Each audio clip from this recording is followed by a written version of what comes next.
Baik, 99,6 Andalas FM, The Best Station Radio New Hangito. Kembali lagi bersama saya, Adi Andalas, di ajang dialog politik untuk edisi kali ini, 10 Agustus 2024. Dan sebelum kita menggali lebih jauh tentang apa sebenarnya yang menjadi visi misi dari HTK untuk membawa perubahan Kabupaten Kerinci ini, tentunya fenomena, artinya tahapan dari sampai hari H di ajang pemilihan kepala daerah di Kabupaten Kerinci khususnya, ini masih ada beberapa hal yang sangat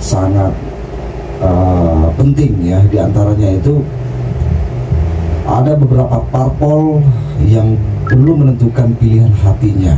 Nah, ini akan kita tanyakan kepada sang pengamat kita pada malam hari ini, pada Bang Hantara Ilham. Ada Gerindra, Golkar, PKB dan P3. Ini belum menyatakan sikap secara tidak langsung. Kemana muaranya? Ke dermaga mana ini ia akan melabuhkan kapalnya? Gimana nih Bang Hantara? Kita ini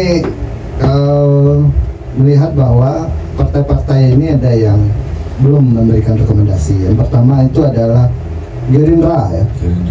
Kita belum melihat riak-riak nih Gerindra ini akan berlabuh kemana. Gerindra ini kan partai pemenang di Kabupaten Kerinci, ada 5 kursi.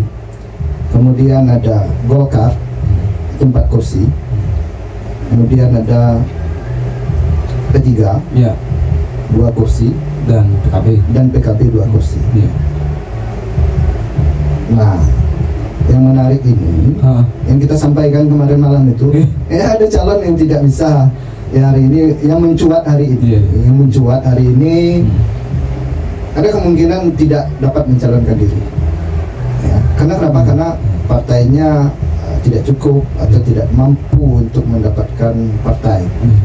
Nah, kita melihat bahwa PKB belum hari ini menentukan arahnya kemana. Nah, dalam beberapa hari ini kemungkinan kita akan melihat bahwa Gerindra akan berlabuh kemana. Karena cukup menarik, Gerindra ini kan partainya Pak Prabowo ya. Partainya Pak Prabowo. Nah, namun PAN itu sudah ke Monadi ya, Kim ini. Dia kan kalau untuk kita melihat itu kan ada Kim ya. Partai Kim itu ada Gerindra, ada Golkar, ada PAN ya kan. Kemudian yang belum menyatakan sikap hari ini, yang sudah kan ini apa, Demokrat ya. Demokrat itu merekomendasikan kader PDI. Ini apa pertimbangannya, kita belum melihat apa pertimbangannya. Apakah karena Ezi mampu membawa partai itu, karena dia adalah seorang kader, bisa jadi seperti itu. Nah, kalau kita lihat bahwa Gerindra ini, kalau andai kata Gerindra ini yang kita amati bahwasanya arahnya ini ke Monadi atau ke Darmadi. Kalau ke Pak Tahdani saya melihat bahwa tidak mungkin, karena terlalu banyak partainya. Mana lagi, karena kan kawan-kawan juga pengen jalan juga kan. Nah, kita melihat apabila nanti Gerindra ini berkoalisi dengan P3, ya kita lihat ada ke arah ke situ. Nah, siapa yang dapat rekomendasi ini? Gerindra dengan P3 ini sudah cukup 7 kursi ya. Dari 6 dia sudah 7. Nah, siapa yang dapat ini kita belum melihat. Karena riak-riaknya, kabar-kabar yang kita lihat di media online hari ini katanya akan berlabuh ke Monadi. Nanti kita lihat siapa yang akan dapat. Kemudian ada Golkar. Golkar ini cukup menarik. Partai pemenang ini belum sampai hari ini belum merekomendasikan calon ya, belum menyerahkan SK atau bagaimana. Ya, salam Bang Boy. Mudah-mudahan nanti kita bisa melihat nih siapa yang akan direkomendasikan oleh Partai Golkar. Ini cukup menarik karena sudah 4 kursi. Ya, kalau bisa gabung dengan PKB ya cukup baik, sudah 6 ya. Sudah 6 kursi. Nah, siapa yang akan direkomendasikan ya, kabar yang kita dengar itu ada Fazal Kadmi dan juga BTR ya. BTR itu Bayu Tommy Rizal. Milenial juga kan menarik. Menarik itu ketika Fazal Kadmi berpasangan dengan BTR ya. BTR dan cukup. Kemudian ada ketika itu berpasangan, tentu PKS itu kemana ya Bang? PKS kemana? PKS 3 nih, kawan koalisinya apa yang mau dicari PKS kan? Nah, kemana, apakah nanti mendapatkan Gerindra atau tidak? Kalau ke Gerindra otomatis ada Kalau ketika Dr. Dery dapat Gerindra, ya kemungkinan Darmadi tidak ikut. Gitu. Tinggal lagi ada 4 calon nih yang belum resmi. Kalau yang disampaikan oleh timnya HTK itu ada dapat PDI 2, kemudian Perindo ya, Perindo 1, kemudian Hanura 1. Ya mungkin ya bisa jadi kalau itu memang kejadiannya, ya tinggal lagi ada 3 kandidat yang berebut slot 2 gitu kan. Jadi pasti ada yang akan gugur di tengah jalan gitu. Ini sangat menarik. Tapi saya ke Bang Irwanto sebentar. Kalau untuk PDI dan Demokrat itu sudah final. Tapi kalau untuk 2 partai lainnya itu gimana informasi yang secara internal lah? Itu kan Bang Irwanto lah tentu lebih update infonya. Baik, untuk sudah final tadi kan itu Demokrat, kemudian PDI. Iya. Nah, PDI ini kita tahu bahwa Pak Tafiani itu memang kader kan? Iya. Kader PDI. Beberapa kali beliau maju di ajang pileg. Kemudian kemarin beliau mensupport kader-kader PDI di pileg 2019. Nah, itu kan jelas berlabuhnya PDI 2 kursi ke Pak Tafiani. Iya. Kemudian kalau 2 kursi ditambah dengan Demokrat itu kan baru 5 kursi. Jadi kebutuhan kita untuk maju 6 kursi. Masih tersisa 1 kursi Perindo. Perindo dari awal sudah menyatakan komitmen. Itu saya tahu persis bahwa kader Perindo maupun Ketua Umum Perindo Kabupaten Kerinci sudah bergabung dan menyatakan sikap ya, mendukung Pak HTK. Tapi belum ada rekomendasi ya?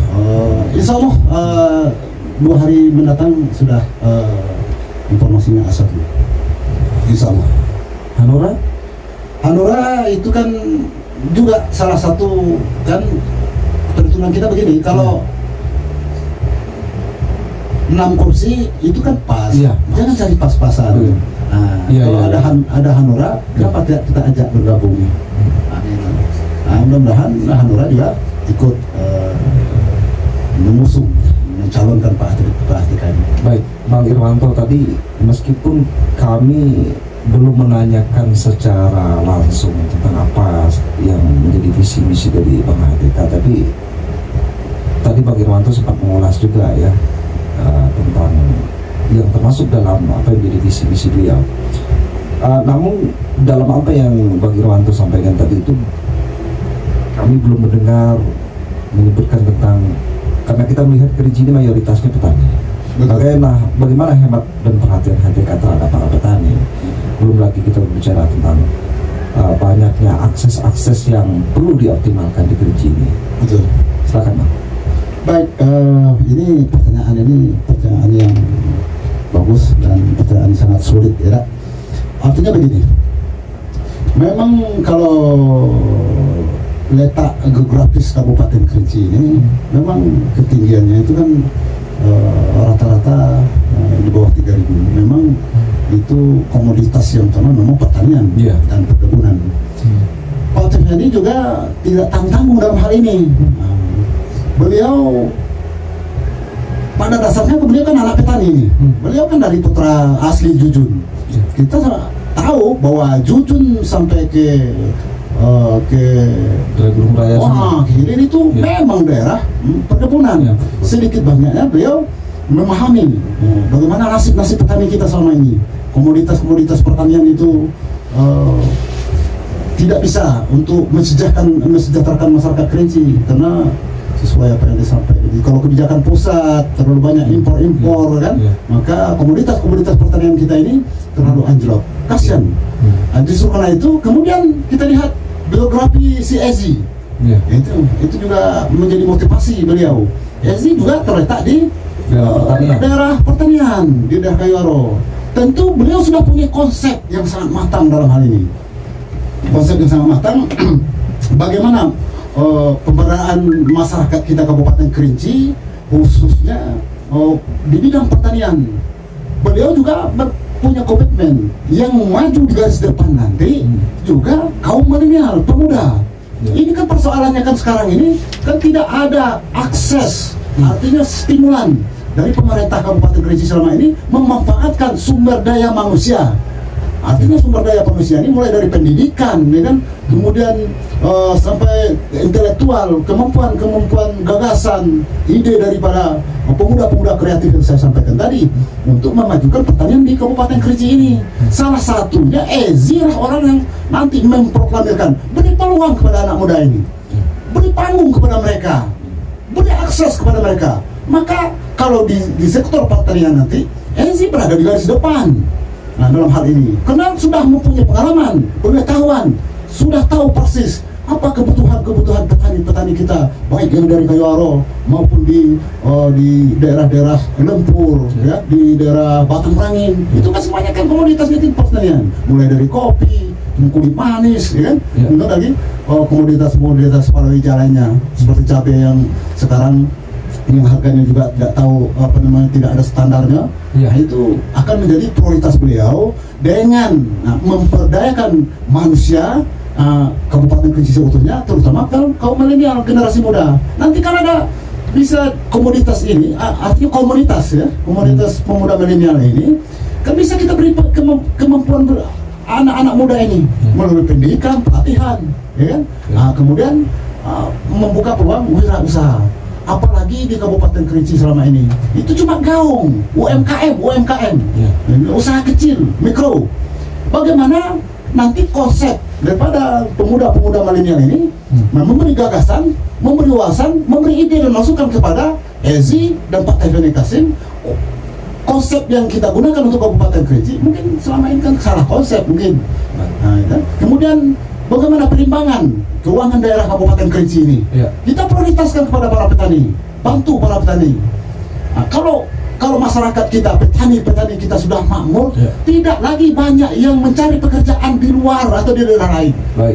Begitu banyak pemuda kita yang mencari pekerjaan di tempat-tempat lain, di Batam, di Malaysia, kan, gitu kira-kira. Baik, Pak Irwanto, terima kasih. Saya beranjak ke Bang Dadi. Bang Dadi, apa yang jadi catatan aktivis terhadap fenomena Kabupaten Kerinci saat ini? Ya, kalau catatan baik, ngapain nih kan? Saya suruh aktivis menjawab. Betul, hal-hal yang secara tidak langsung itu merugikan masyarakat atau membuat ketidakpuasan masyarakat yang mesti harus dibenahi, terkhusus untuk pemimpin Kabupaten Kerinci ke depan. Baik, terima kasih Bang Andi. Jadi suasana ya diskusi yang sangat hangat dan ya memang ruangan ini menegangkan begitu pada malam ini. Saya duduk di antara dua orang yang sangat hebat, ada Bang Anggara dan juga Pak Irwanto, yang sangat menggebu-gebu malam hari ini. Jadi saya ingin sampaikan bahwa jangan sampai seolah-olah pemilu hari ini kita hanya berbicara tentang pesta para kaum elit saja. Kenapa saya katakan demikian? Karena hal itu seringkali terjadi. Pemilu hanya dijadikan sebagai pesta para elit, sementara di level masyarakat bawah hanya dijadikan sebagai ladang untuk jual beli suara saja. Ketika terpilih, si calon terpilih hanya sibuk untuk mengurus, memperkaya diri dan keluarganya saja. Begitu juga dengan kroni-kroninya. Tentang janji yang telah diikrarkan seperti apa? Fakta hari ini, Bang Andi, saya ingin pertanyakan. Kalau berbicara tentang janji-janji yang sudah diumbar selama ini, selama kampanye dan lain sebagainya, apakah janji tinggal janji kuburan? Tentu, begitu, tentu. Hal itu terjadi dan bisa kita buktikan. Di 2013, Bupati Kerinci yang kala itu terpilih adalah Bapak Adi Rozal. Kemudian 2019 terpilih kembali 2 periode. Saya sudah cek datanya itu. Jumlah kemiskinan, jumlah penduduk miskin dari semenjak 2013 sampai dengan 2023 sebelum masuk PJ, itu angka kemiskinan meningkat di Kabupaten Kerinci. Sementara program-program visi misi yang selama ini samalah halnya dengan hari ini dikampanyekan oleh para calon, yang beliau sampaikan dengan sedemikian rupa, apa buktinya? Itu di kabupaten ya? Di kabupaten. Kalau di kota seperti apa? Tingkat kepuasan masyarakat di kota Sungai Penuh terhadap Wali Kota Sungai Penuh hari ini sangat anjlok sekali. Hanya berada di angka 30 sekian persen kalau saya tidak salah. Artinya ini menunjukkan bahwa ada janji-janji politik yang tidak mampu ditunaikan oleh pemimpinnya. Itu kenapa? Apa memang ada faktor kalau kota ya kan? Baru beberapa malam kemarin itu kan kita dialog kan? Betul. Ya, rasanya COVID, Bang Nedi. Gimana? Iya, di level provinsi pun mengutarakan alasan yang sama, Bang Andi. Jadi saya mengikuti betul bagaimana ketika Gubernur Jambi hari ini, mohon maaf Bapak Dr. Abdul Salah Haris, beliau mengatakan bahwa kami baru 3 tahun kurang lebih memimpin, sementara sebelum itu ada COVID, kami harus fokus untuk pemulihan ekonomi nasional. Tapi di sisi lain saya ingin pertanyakan bahwa ada kebijakan di Provinsi Jambi, ada kebijakan tentang multi years gitu, yang memakan anggaran yang cukup besar dan itu sangat miris gitu. Bahkan hari ini di 2023 kemarin Provinsi Jambi mengalami defisit anggaran. Nah, begitu juga dengan di Kota Sungai Penuh. Kalau beralasan demikian, itu sama sekali hal yang tidak masuk akal. Oke, kita kembali fokus Bang Nedi. Artinya apa nih catatan aktivis tentang Kerinci yang perlu dan mesti untuk dibenahi ke depan? Oke. Saya ingin katakan tadi Bang Andi, poinnya adalah di 2013 sampai dengan 2023 angka kemiskinan di Kabupaten Kerinci itu meningkat, jumlah penduduk miskin itu meningkat. Bagaimana hari ini calon-calon tidak hanya sibuk mengurus tentang kursi saja, tidak hanya sibuk mengurus tentang partainya saja, tidak hanya sibuk mencitrakan dirinya saja, tetapi juga berbicara tentang konsep atau gagasan yang akan mereka tawarkan nantinya, yang akan mereka kerjakan nantinya ketika terpilih. Tidak beralasan nantinya, oh kami pemerintahan tidak cukup anggaran sekian, itu kan memang sudah tugas mereka begitu. Jadi mereka harus siap dengan segala konsekuensinya. Bagaimana menangani ini terlebih dahulu. Angka kemiskinan yang sudah meningkat di Kabupaten Kerinci gitu. Angka pengangguran ada dicermati atau tidak? Saya tidak mengikuti kalau angka penganggurannya, Bang Adi. Tentu akan sangat berpengaruh. Kemiskinan akan sangat berpengaruh terhadap angka pengangguran. Kerusakan lingkungan seperti apa? Kerusakan lingkungan hari ini tentu adalah hal yang nyata. Tidak perlu kita menggunakan data dari dari dinas-dinas tertentu. Kita melihat bagaimana akhir-akhir ini terjadi di Kabupaten Kerinci dan Kota Sungai Penuh gitu. Jadi kita tidak bisa menuding, namun hal ini adalah merupakan hipotesis kita bersama bahwa kita melihat di Kabupaten Kerinci fenomena bencana alam, dampak lingkungan dari aktivitas-aktivitas tambang ilegal. Nah, ini yang kita pertanyakan. Dari 2016 lalu kita sangat sering melakukan aksi demonstrasi. Namun jawaban-jawaban dari pihak-pihak tertentu selalu lempar bola panas. Oh, ini bukan wewenang kami, oh ini bukan wewenang ini, wewenangnya provinsi, dari provinsi, oh ini wewenangnya kabupaten. Ini belum clear sampai hari ini, dan ini mesti dijawab oleh calon yang terpilih nantinya ketika mereka menjadi Bupati Kerinci. Oke, baik. Sebatas itu dulu Bang Nedi. Saya kembali ke Bang Anggara nih, Bang. Ya. Bolehlah, karena segala sesuatu ini kan berkenaan dengan politik nih, Bang Anggara. Apapun itu, makan kita besok atau tidak itu kan ditentukan oleh kebijakan politik, ya kan? Termasuk secara tidak langsung apa yang kita pertanyakan dengan seorang aktivis terhadap bagaimana fenomena Kabupaten Kerinci hari ini. Boleh juga ini seorang pengamat, karena dia mengamati segala aspek, terutama yang kita katakan politik yang berkenaan dengan segala hal tadi. Boleh juga Bang Anggara secara tidak langsung memberikan masukan-masukan yang barangkali terlupakan untuk dituangkan dalam visi misi seorang balon ini. Baik, yang pertama adalah niat. Nah, niat itu yang penting. Awal lebih niat lah. Ya, sesungguhnya segala sesuatu itu berawal dari niat. Nah, calon bupati ini niatnya mau apa gitu. Kalau niat baik, ya pasti baik. Tapi kalau niatnya sudah tidak baik, ya. Kalau niatnya baik, Bang, pasti dia akan dipertemukan dengan orang-orang baik. Itu yang pernah di kawan saya sampaikan, artinya tetaplah jadi orang baik. Nah, hari ini kita melihat bahwa seluruh calon bupati hari ini adalah orang baik dan punya niat yang baik. Itu. Tapi gimana Bang Anggara sebentar, ketika ada satu buah ucapan yang mengatakan kejahatan tidak saja bisa terjadi karena ada niat, tapi juga adanya kesempatan. Kalau niatnya baik tapi kesempatannya ada, gimana nih Bang? Nah, tergantung lagi, niat itu adalah benteng ya. Iya, niat itu yang utama Bang. Ya, niat itu adalah benteng, walaupun ada kesempatan ya tergantung. Itu kan masalah ujiannya masing-masing dari pemimpin itu. Nah, pemimpin itu ketika diuji, ketika ada kesempatan, ini nih ada kesempatan korupsi, ya tergantung niatnya. Kalau niatnya tidak ingin korupsi, ya pasti tidak akan dilakukan. Artinya kita melihat bahwa sebuah niat baik, dia akan dikumpulkan dengan orang-orang baik, dan visi misi semua apa yang dilakukan oleh calon hari ini itu kan sebuah harapan yang dituangkan ke dalam visi misi yang ditawarkan kepada masyarakat. Saya pikir tidak ada yang negatif, itu yang kita sampaikan, pasti semuanya baik. Intinya adalah, muaranya adalah bagaimana mensejahterakan masyarakat. Tidak pernah ada narasi yang menyatakan bahwa visi saya adalah menyengsarakan masyarakat, kan tidak. Artinya bagaimana mensejahterakan masyarakat, itu ujungnya masyarakat yang sejahtera yang ingin dilakukan oleh kandidat ini. Semua kandidat hari ini adalah untuk melayani masyarakat bagaimana bisa sejahtera. Jadi tergantung bagaimana dia punya teamwork yang baik, kemudian dengan visi misi yang sudah ada hari ini oleh anggota dewan yang sudah diketok palu, itu visi misinya itu bisa dilihat di PKPU-nya ataupun di DPR nantinya, silakan dituangkan. Artinya bagaimana yang namanya untuk mensejahterakan masyarakat baik di bidang pertanian maupun di bidang lapangan pekerjaan maupun di UMKM, ya silakan dituangkan di situ. Kemudian mereka ketika terpilih nantinya, mudah-mudahan dengan harapan-harapan yang diberikan kepada masyarakat hari ini, mudah-mudahan bisa tercapai. Artinya kita sebagai pengamat juga menginginkan hal yang demikian, tidak terjadi yang namanya korupsi, kolusi dan nepotisme. Itu yang ingin kita hindari, bahwa bagaimana kandidat-kandidat hari ini ya punya niat yang baik. Kalau perlu ya seluruh kandidat ini disumpah bahwa punya niat yang baik, seperti yang disampaikan dulu bahwa ada sumpah orang Karangsetio menyampaikan, ya kan? Ya, orang ada rame-rame nyumpah, kalau nggak punya niat yang baik mati gitu kan. Karena tidak apa kan? Tidak berpucuk kan, kalau ada beraka gitu kan.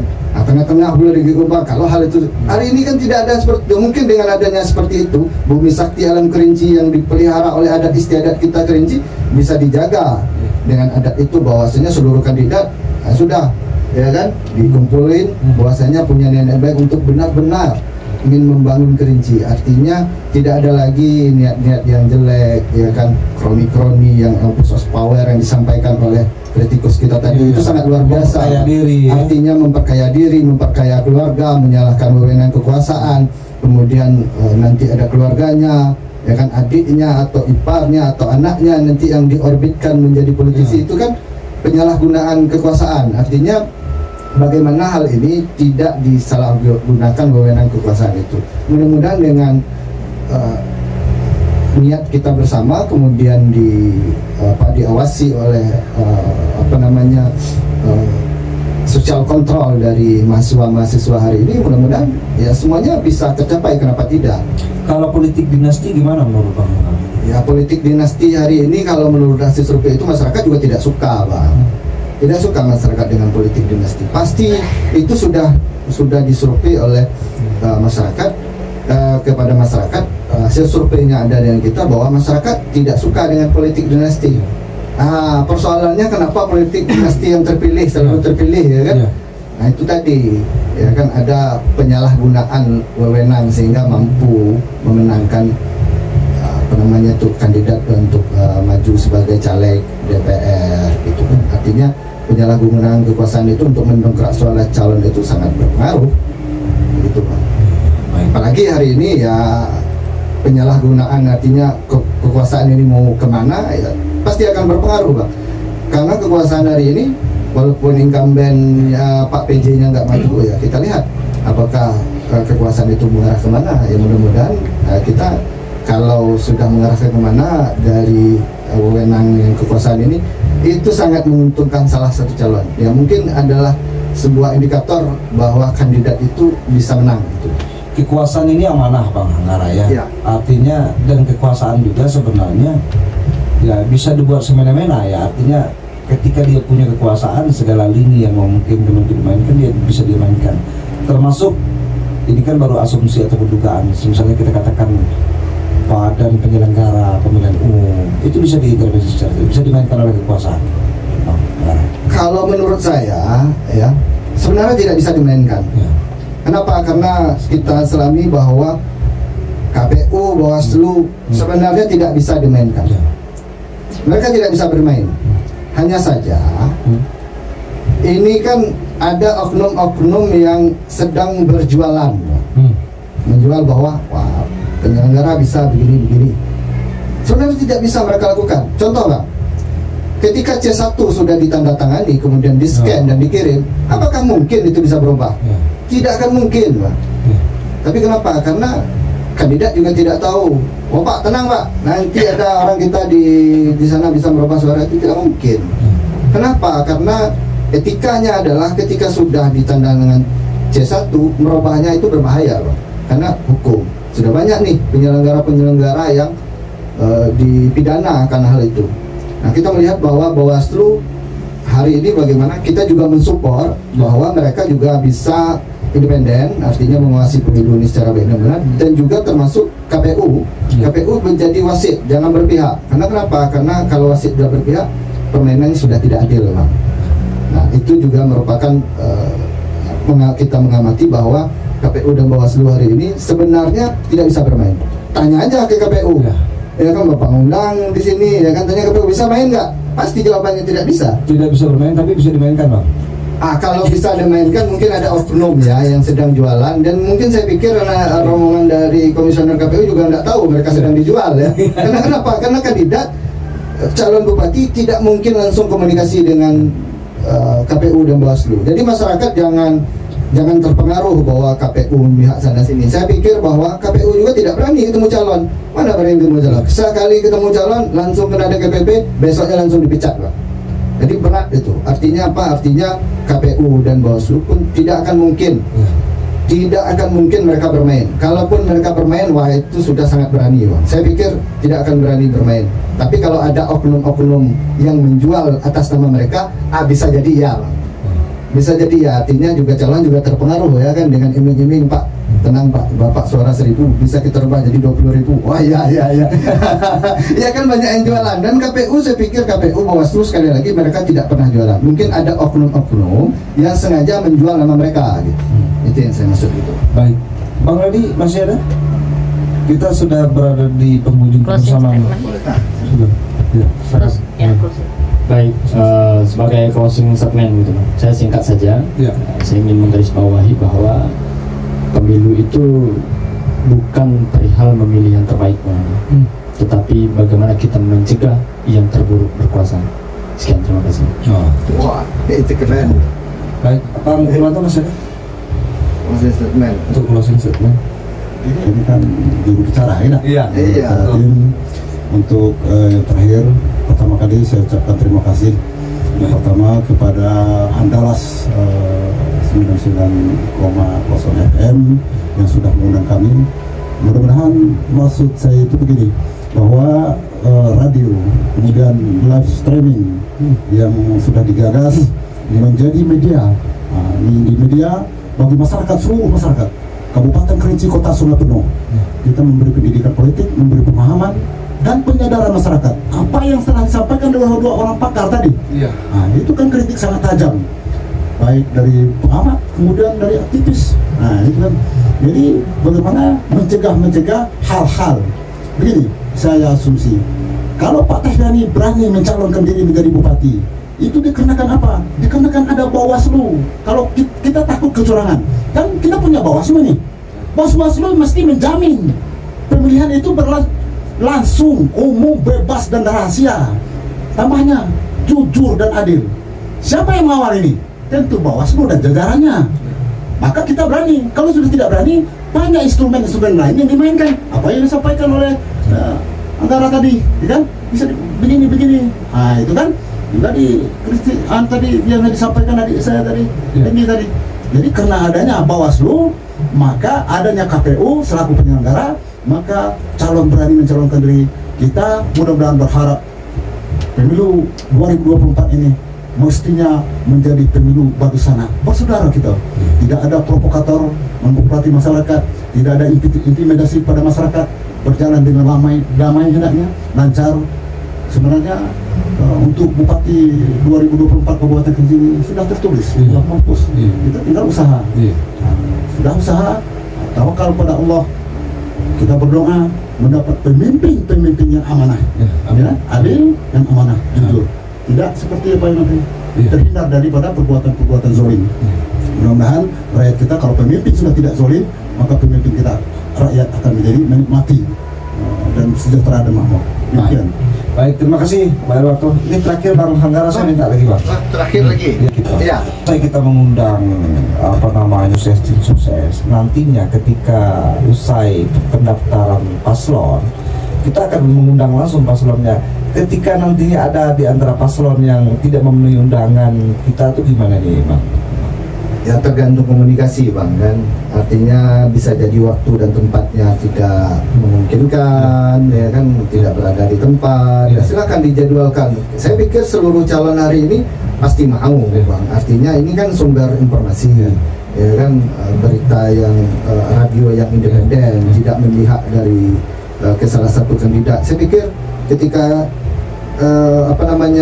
Radio Andalas ini punya integritas itu, saya pikir seluruh calon pasti mau hadir di sini untuk menyampaikan pemikiran mereka, menyampaikan visi mereka. Saya pikir mau. Tidak ada kecil kemungkinan calon itu tidak mau. Tapi kalau ada yang tidak mau hadir di sini, ya mungkin karena gagap ya, tidak bisa menyampaikan ya apa yang mau diucapkan. Atau barangkali tidak punya visi dan misi yang jelas. Bisa jadi, artinya kemampuan seseorang itu, calon itu kan tergantung dari kemampuan personal Bang. Ketika sudah berada di arena pemilihan ini, ya harus berani menyampaikan gagasan.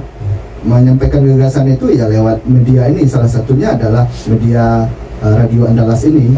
Nah, saya berharap bahwa seluruh calon itu mampu menyampaikan gagasan itu. Ya kalau tidak mau, bisa jadi waktunya tidak ada. Kalaupun ada berada di Kerinci ya tidak mau, ya Abang bisa menilai sendiri ya. Masyarakat juga bisa menilai sendiri ya. Artinya kemampuan orang itu untuk public speakingnya juga dipertanyakan. Berani tidak bicara di depan umum, menyampaikan gagasan. Artinya ketika siaran langsung seperti ini tidak bisa, sulit untuk diedit Bang. Apa yang mau diedit ya kan? Salah sampai ini kan tinggal direkam barang selesai. Artinya orang yang live di Radio Andalas ini adalah orang-orang yang punya kemampuan public speaking yang bagus, punya mampu siap lahir batin, mampu menyaring kata-kata sehingga tidak menyinggung personal seseorang Bang. Artinya luar biasa orang yang bisa tampil di Radio Andalas ini secara live ini ya sangat luar biasa, dan itu kredit poin ya bagi calon nanti yang terdaftar di KPU berani bicara di sini, ya itu kredit poin. Kalau tidak berani, tidak mau bicara di sini, ya itu silakan masyarakat bisa serahkanlah kepada masyarakat untuk menilai itu. Baik, terima kasih Bang Hanggara, Bang Dadi, Bang Erwarto, terima kasih, dan pemirsa Bunda Putranya Andalas dan juga Mitra Andalas dimanapun Anda berada. Saya Adi Andalas pamit undur diri, sampai jumpa untuk sesi berikutnya di ajang dialog politik dengan narasumber-narasumber berikutnya. Kami pamit undur diri. Billahi taufiq wal hidayah. Assalamualaikum warahmatullahi wabarakatuh. Waalaikumsalam.